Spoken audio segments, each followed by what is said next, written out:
मीनाक्षी दिल्ली 6 में पली बड़ी मिडिल क्लास फैमिली की लड़की होती है, पर उसके सपने और समझदारी बड़े बड़े दिग्गजों को कंपटीशन देने वाले होते हैं।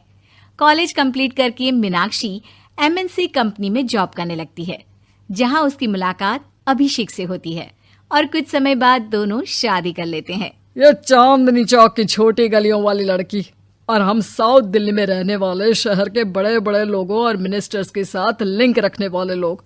आखिर तुमने इन दोनों का मेल सोच भी कैसे लिया? मुझे तुमसे ये उम्मीद नहीं थी अभिषेक। जब जिंदगी इन दोनों को साथ निभानी है तो हम और आप होते कौन है डिसीजन पर शक करने वाले? उल्टा आपको तो खुश होना चाहिए, आपके बेटे की पसंद है इतनी अच्छी। अरे मेरे बेटे की नहीं, अपनी बहू की पसंद बोलो। पक्का उसी ने मेरे शरीफ बेटे को फंसाया होगा। मल्टीनेशनल कंपनी में जॉब क्या करने लगी, लालच आसमान छूने लगा। पापा, क्या आपको खुद भी सुनाई दे रहा है कि क्या बोल रहे हैं आप? आखिर आपको मीनाक्षी से इतनी प्रॉब्लम क्या है? इसी के साथ दोनों बाप बेटे के बीच बहस छिड़ने ही वाली होती है कि मीनाक्षी अभिषेक को शांत करते हुए चुप करा लेती है। अभिषेक, प्लीज तुम मेरी वजह से अपने पापा से ऐसे बात मत करो। एंड पापा जी, मेरे मन में ऐसा कोई लालच नहीं है। मैं बस अपनी लाइफ अभिषेक के साथ खुशी खुशी बिताना चाहती हूँ। तुम्हारी बाप बेटे के बीच में बोलने की हिम्मत कैसे हुई? Don't you dare to do that again. ससुर की बात सुन मीनाक्षी चुपचाप वहां से चली जाती है, जिसके पीछे अभिषेक भी चला जाता है। इसी तरह रोज किसी न किसी बात पर ससुर, बहू और बेटे के बीच कहासुनी के साथ दिन गुजरने लगते हैं। एक दोपहर घर की सफाई करते हुए नौकर कुछ सामान लेकर आते हैं। साहब, इन सब का क्या करना है? फेंक दो। नहीं नहीं, सब कुछ कितना सही है, बिल्कुल नए जैसा, फिर फेंकना क्यों? ये तुम्हारा दिल्ली 6 का पुराना घर नहीं, हमारा बंगला है। यहाँ हर साल रेनोवेशन होती है और पुरानी चीजें बदल दी जाती है। पर पापा जी, ऐसे सामान फेंक देना तो वेस्टेज ऑफ मनी ही है ना। मैं कुछ जुगाड़ों के साथ इन्हें दोबारा नया बना सकती हूँ। इस पर ससुर को गुस्सा आ जाता है और सास मीनाक्षी को समझाने लगती है, पर वो किसी की सुने बिना सामान अपने कमरे में रखवा देती है और कुछ दिनों बाद उसी पुराने सामान पर अपनी DIY का जादू चलाकर घर में सजा देती है, जिस पर रात को ऑफिस से घर वापस आए ससुर जी की नजर पड़ती है। वाओ, ये कौन लेकर आया? मीनाक्षी आपके कबाड़ वाले सामान से लेकर आई है।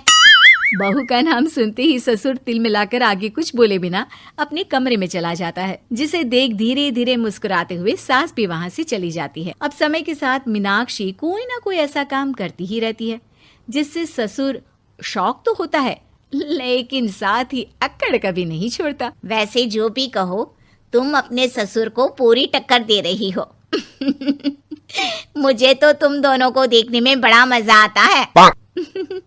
पर मम्मी जी, मैं कुछ भी जानबूझकर नहीं करती। मुझे भी पापा जी को जवाब देना या कुछ बोलना पसंद नहीं, लेकिन मजबूर हूँ। गलत चीज देख नहीं सकती ना। अरे सही है, उनकी मेल और पैसे वाली ईगो को तोड़ना बहुत जरूरी है। उसी रात सब साथ बैठकर डिनर कर रहे होते हैं, जहाँ मीनाक्षी अपने प्रमोशन के बारे में बताती है, जिसे सुन एक तरफ सब खुश हो रहे होते हैं, वहीं ससुर के चेहरे की हवाइयाँ उड़ जाती है। मतलब अब मेरा बेटा तुम्हारा एम्प्लॉय बनकर काम करेगा? नहीं पापा जी, हमारे डिपार्टमेंट्स अलग अलग हैं। पर तुम रहोगी तो फिर भी उसकी सीनियर ही ना। अरे कैसा आदमी है, बीवी सीनियर बन गई और तू पार्टी कर रहा है। उस जगह तुझे होना चाहिए था बेवकूफ। पापा, आप ये कैसी बात कर रहे हो?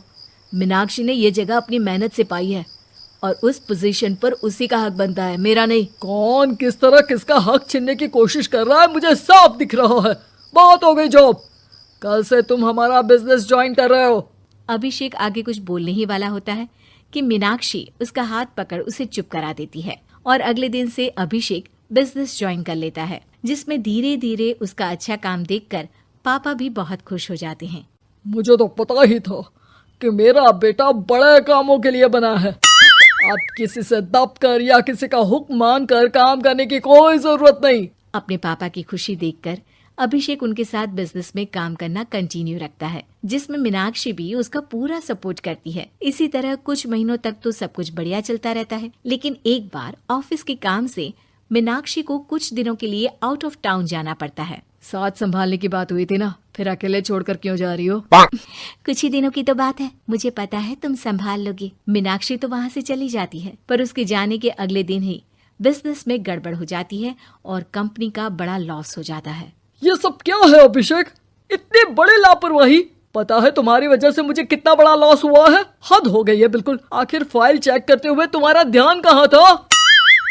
पापा, वो मैं मीनाक्षी। मुझे पहले ही समझ जाना चाहिए था, वो लड़की मुझे बर्बाद करके ही मानेगी। पापा, आप कभी किसी की बात पूरी क्यों नहीं सुनते? मुझे बिजनेस में कोई इंटरेस्ट नहीं होने पर भी सिर्फ आपकी खुशी के लिए मीनाक्षी ने मुझे ज्वाइन करने के लिए मनाया। मुझे बिजनेस का भी नहीं पता होने पर रात भर जाकर आपके बिजनेस को सही रखने के लिए उसने सारा काम किया। मुझे सारी चीजें समझाना जिससे काम में कोई गलती ना हो, ये सब किया है मीनाक्षी ने। और आज भी मैंने फाइल के बारे में पूछने के लिए ही उसके पास कॉल किया था, पर उसने उठाया नहीं और मैंने हड़बड़ी में सिग्नेचर कर दिए। पापा, आपका बिजनेस बेटा नहीं बहू चला रही थी। अभिषेक की बात सुन उसके पापा बस हैरान खड़े रह जाते हैं। अब अभिषेक अपनी लव स्टोरी से लेकर शादी के बाद हुए सारे कामों के बारे में अपने पापा को बताता है, जिसे जानकर ससुर को एहसास होता है कि वो आज तक मीनाक्षी को कितना गलत समझ रहे थे। अगले ही दिन मीनाक्षी भी घर वापस आ जाती है। इस बार ससुर अपनी बहू का बड़े प्यार के साथ घर में स्वागत करते हैं। सॉरी बेटी, मैंने तुम्हें हमेशा जज किया और तुम्हारी हर खूबी को नजरअंदाज करता गया, पर अब क्या तुम हमारा बिजनेस ज्वाइन करोगी? ये नालायक तो अपनी कार्टून की जॉब में ही ठीक है। पापा, वो ग्राफिक्स है। दोस्तों, अगर आपको ये कहानी पसंद आई तो इसे लाइक करें, शेयर करें और कमेंट करके बताएं कि कहानी में आपको सबसे अच्छा क्या लगा।